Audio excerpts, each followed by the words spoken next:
So it says use bracket notation to find the nth to last character in a string.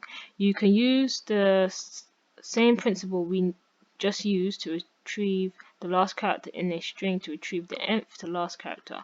For example, you can get the value of the third to last letter of the var equals child string by using first name brackets square brackets first name dot length minus 3.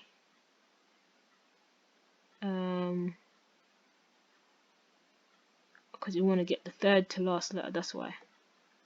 Okay, so that's why you minus 3. Example gives you example, and then the length of this is 1 2 3 4 5 6 7 minus 3. You should get 3, so the third letter should be 0 1 2 3. So R. Let's see if it gives us R. No, L. Why am I counting it wrong? Oh, 0 1. No, the length is 1 2 3 4 5 6 7.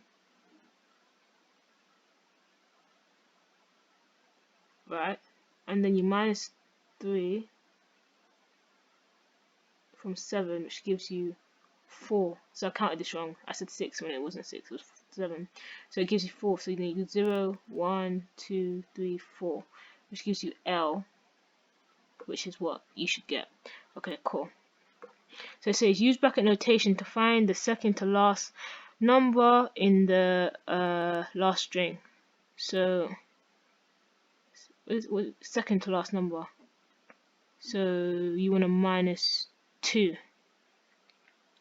Yeah, so you want to do similar to what we did before. So square brackets, put last name dot length minus 2. Run test.